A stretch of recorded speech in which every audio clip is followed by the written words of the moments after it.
To officially start our forum, let us begin with opening prayer. In the name of the Father, of the Son, of the Holy Spirit. Amen. Our Father, who art in heaven, hallowed be thy name, thy kingdom come, thy will be done on earth as it is in heaven.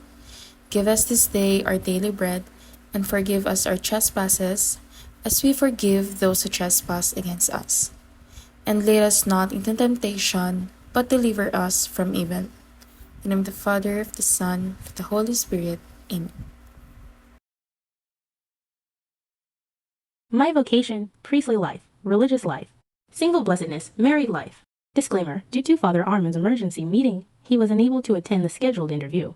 Instead, he sent his responses via messenger.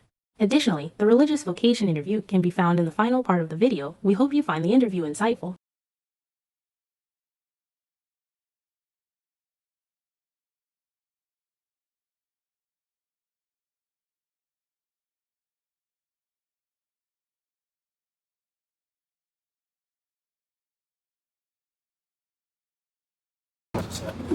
It's really a vocation, pero hindi mo siya muna gugustuhin. Kasi hindi mo rin mag-discern kasi me personally, normal naman yung kinalakihan ko sa pagkabata.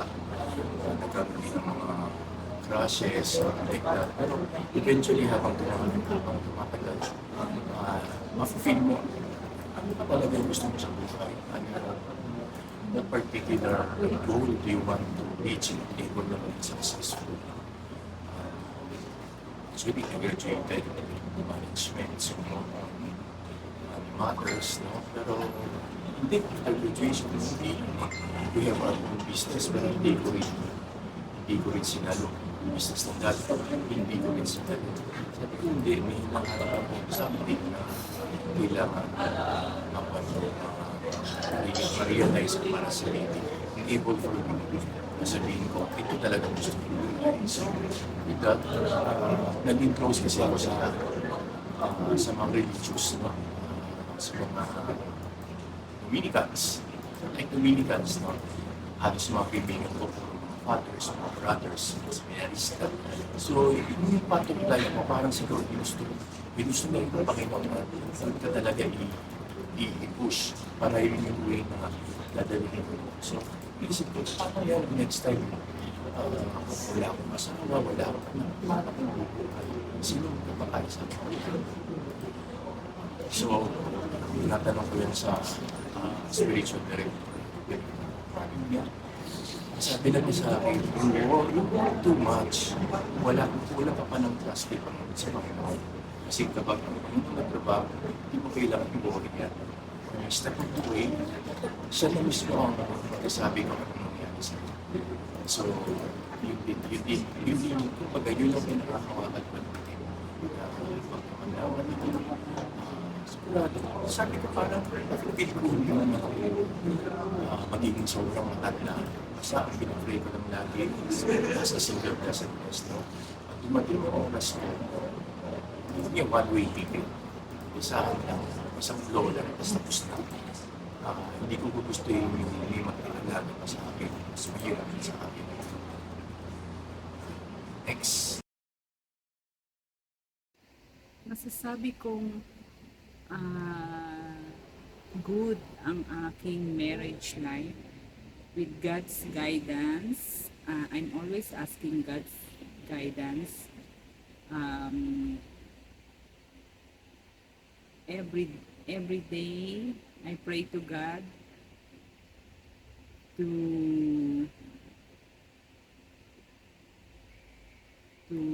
take care of my family. I thank God dahil He gave me my family today.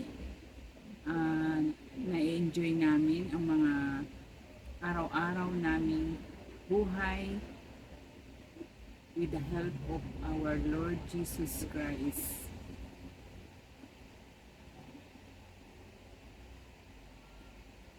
And I thank God kasi binigyan niya rin ako ng partner na nakakatulong kung paano namin mapalaki ang aming pamilya, maayos ang aming pamilya.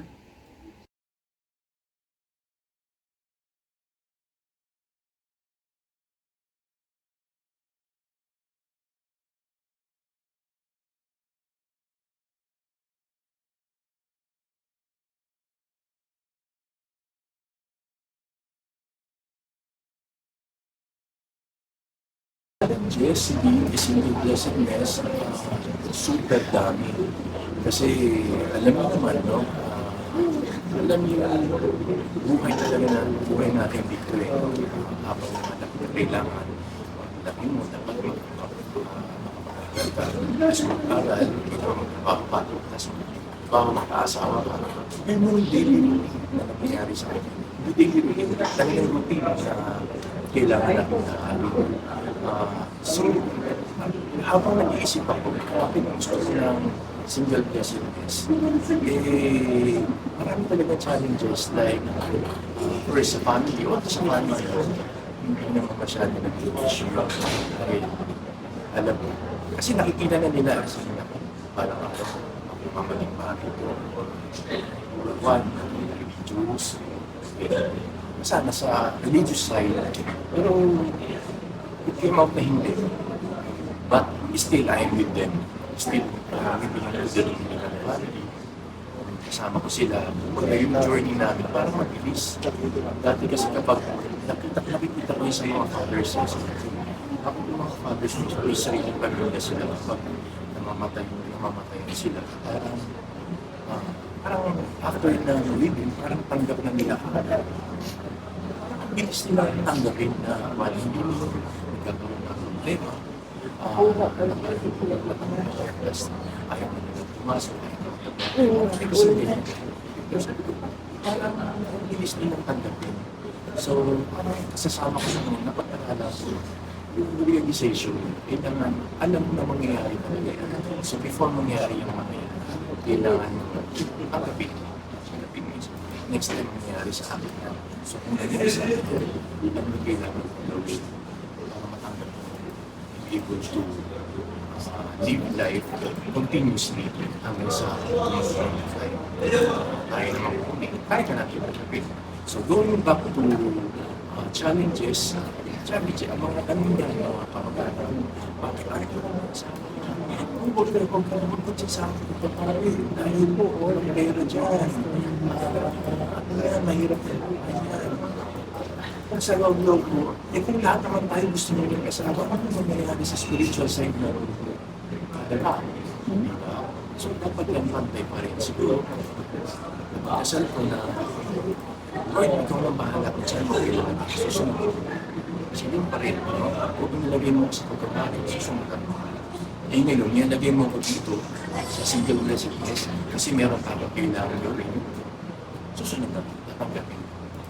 Okay? So, may challenges niya, nagiging very easy na lang. Basta, nasa loob, kaya mong tatanggapin.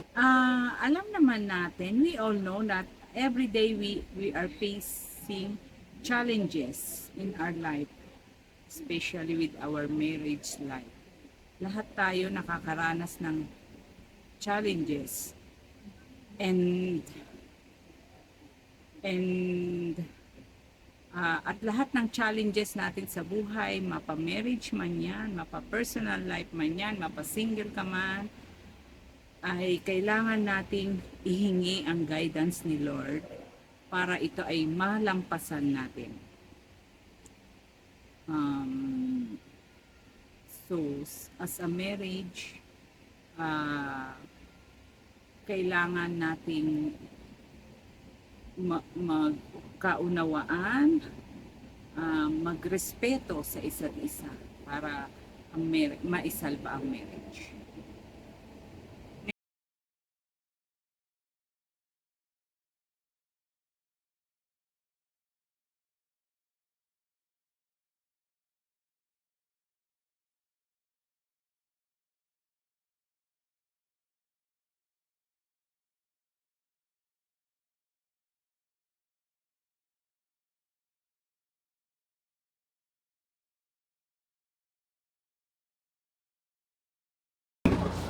So usually, Kapag single blessedness ka, ang makakausap mo rin naman madalas yung single blessedness din na parehong mission. Hindi yung mahilig sa TV, sa dinner. So, ang naging community support ko, still, mga kasama ko, mga kabarkada. At the same time, sa parish namin, kasi naging trainer ako ng mga youth dati, yung kabataan. So, parang naiintindihan ko yung mga problema nila. So, papasok ko rin naman kasi sa sarili mo sa kanila na ito ko, open yung arms ko, ano man kailangan tulong. So, tutulungan ko kayo. At the same time, yung din kasi naranasan ko sa past, yung mga tumutulong sa akin. So, pasa-pasa lang yun. So, with that, mas naging strong kasi anytime na kailangan na tulong. So, dapat may community kang pinakapitan. No? Yun ang kulang sa akin sa mga Katoliko eh. Kasi, di ba, nakita mo yung mga born again, meron silang grupo. Lagi tayo sharing, kasi may kasama kapag may problema. So, ganun. Actually, sa Catholic natin, meron din. Sa parish base kasi ako, sa parish, maraming mga kaibigan doon na kahit pa mga may asawa na sabi, uy, wala ka namang asawa. Pag-Sunday, sumama ka naman sa amin. Saan tayo pupunta? So, kasama ako sa So, with that, parang naranasan ko rin yung naranasan nila, yung kasama yung mga anak nila, mga inaanak ko yun. So, with that, parang sabi ko, tapos lagi nila sinasabi, huwag ka mag-alala, kahit na tumanda ka, dito kami, kaya ka namin. So, di ba? Ito pa nakasalong. Kasi, Of course, community support is very important sa family, sa isang pamilya. Dahil sa community support ay nagkakaroon ng malawak na kaalaman ang isang pamilya kung paano ito i-handle. Sa community support, nagkakaroon tayo ng like yung mga bawsi, so napoprotektahan ang karapatan ng bawat isa sa atin, mga babae at mga bata. So, kailangan natin din makipag-connection. Kailangan din natin ng connection sa ating community, like sa ibang tao na nakakakwentuhan natin, nakakakuha tayo ng aral para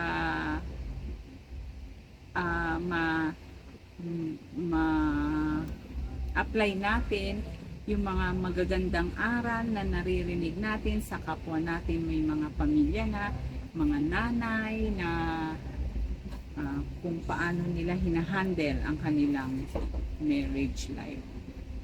So,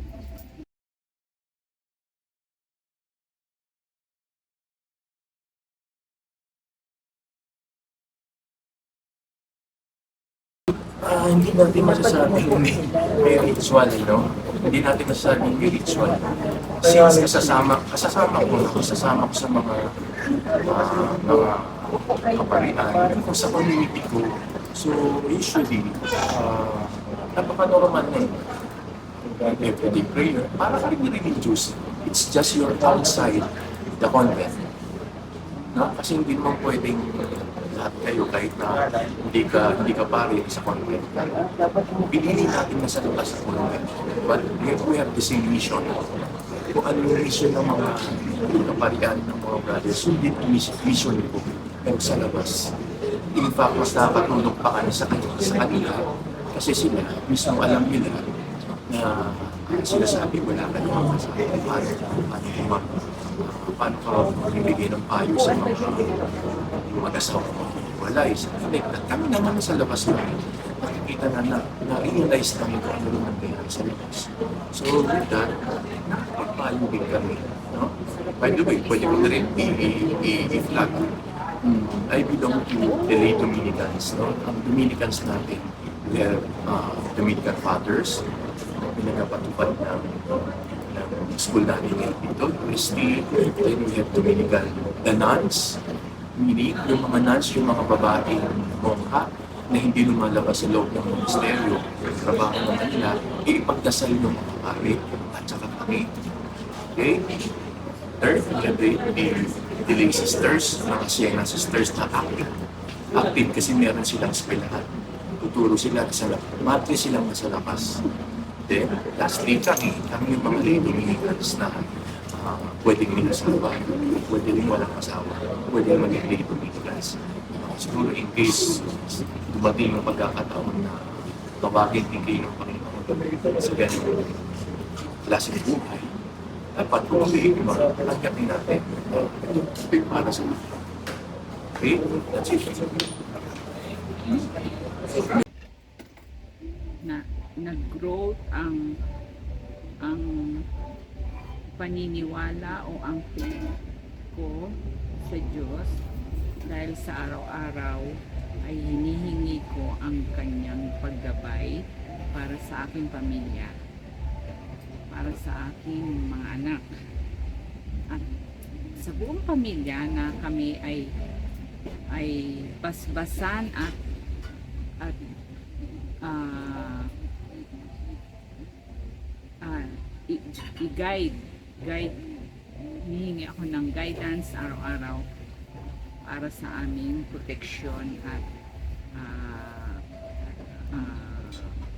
mga ginagawa na kami ay pangunahan niya, ituro ang tamang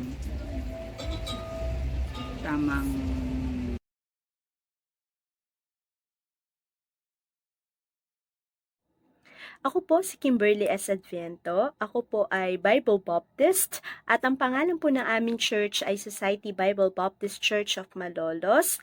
At ito po ay makikita dito po sa Malolos, Bulacan. At ako po ay 17 years ng Kristiyano at ang mga ministeryo po na napagkatiwalaan po tayo ay ang mga una po, ako po ay member po ng choir. Isa po ako sa mga kumakanta po sa choir. Pangalawa po, ako po ay nagtuturo ng mga bata. Pangatlo po, ako po ay financial officer ng aming church. At pang-apat po, ako po ay leader din po. Isa po ako sa mga department leader at ang hinahawakan ko po ay ang mga young ladies. Thank you for your short self-introduce, Miss Kim Advento. And now I have questions for you that will discuss about your 17 years for serving the Lord. So my first question, as a church ministry leader and sister, when did the calling start? And how did it approach you? And how did you respond with it? First thing po na na-realize ko na kailangan kong may gawin para sa Panginoon, way back po ng 2007, one Sunday, our pastor discussed about ministry. At doon po nalaman ko, ano nga ba yung ministry?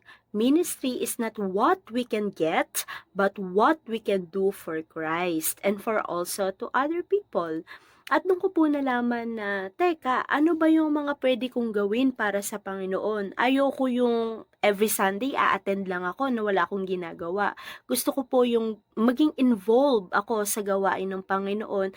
At naiinggit ako dun sa mga tao na nakikita ko na kumakanta sa choir, naglilinis, nagtutulong-tulungan po sila every time na merong pong handaan sa church. Gusto ko po maging involved din po or maging part din po ako ng ganoong bagay. Dahil nakikita ko parang ang saya-saya nilang nagtutulungan, ang saya-saya nilang naglilinis, ang saya-saya nilang may ginagawa para sa Panginoon. So, nung narinig ko po yung preaching na yon na ano nga ba yung pwede kong gawin para sa Panginoon? At that time din po, eksakto naman po, yung pastor's wife po namin, tinanong ako, Kim, gusto mo bang sumama sa amin sa pagtuturo ng mga bata? Sabi ko, sige po, gusto ko po yan. Ano po ba ang gagawin ko sa ganun? Dahil hindi pa po ako nakakakita ng pagtuturo ng mga bata sa church. So, sabi niya, o sige, practicein mo ang mga ganitong kanta at ikaw ang magpapakanta at ako naman yung magtuturo. So, dumating po ang Saturday na ito at ako po ay nakapag-practice ng 2 songs, action songs para sa mga bata. At nakita ko na nag-e-enjoy yung mga bata, parang ang sarap-sarap naman nilang makita na masaya, may ginagawa para sa Lord at yun po, nag-start na every Saturday, nakakasama po ako sa pagtuturo ng mga bata at hindi lang po ako sa kanta, kundi isa na rin po ako sa mga nagtuturo.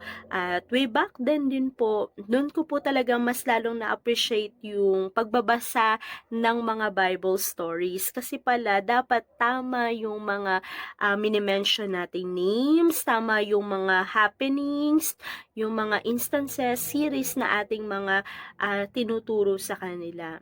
So, in that way din po, nalaman ko na, ay, eto pala yung passion ko, may ability pala ako na makapagturo ng mga bata.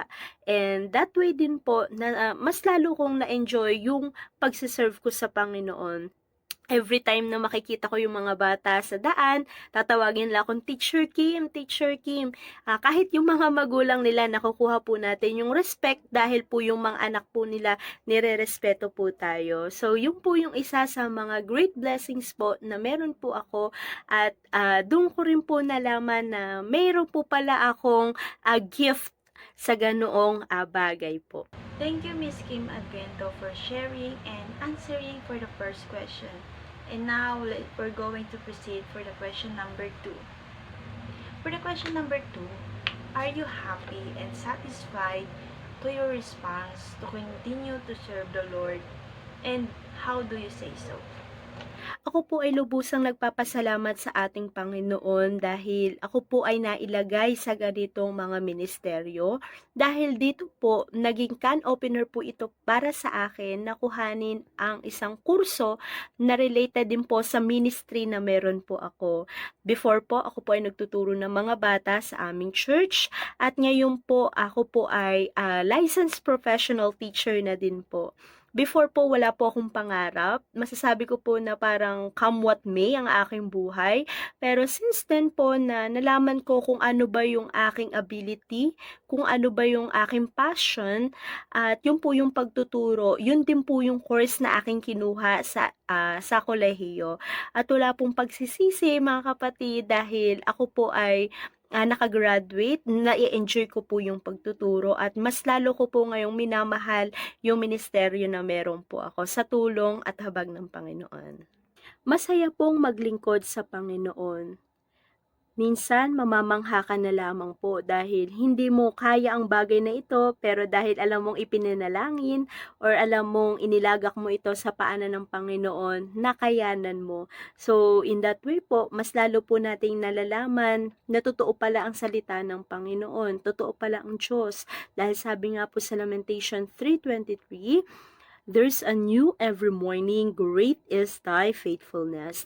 So, sa bawat oras po mga kapatid, kung may kabigatan ka man, kung may mga pagsubok, may mga problema ka man, sinasabi ko po sa inyo, isang mabisang paraan po ay yung tayo po ay yumuko, pumikit, at tayo po ay tumawag sa Panginoon. Humingi po tayo ng tulong. Masasabi po natin na meron tayong mga kaibigan, meron tayong pamilya, meron tayong mga masasabi nating malalapitang tao, pero mas higit po na makakatulong po sa atin ay ang Diyos. Masarap po na meron po tayong alam na Diyos na handang makinig para po sa atin. Hindi man po natin nakikita, pero ito po'y ating mararamdaman.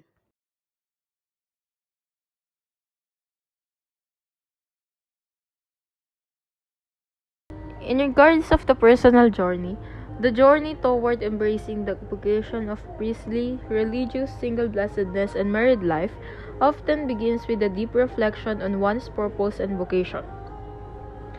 Many find the life experiences, such as personal growth and a desire for independence, lead them to this path. Embracing this vocation is viewed as a calling that allows for deeper self discovery and a commitment to living a meaningful life focused on spiritual and personal fulfillment. In regards of challenges, living a life of priestly, religious, single blessedness, and married presents several challenges, including societal expectations, feeling of loneliness, and occasional doubts about one's choice. Navigating these challenges often involves cultivating resilience and seeking support from faith and personal values. Individuals may use coping strategies such as mindfulness, self care, and maintaining a positive outlook to address these difficulties. So, community plays a crucial role in the experience of the vocations of the interviewee.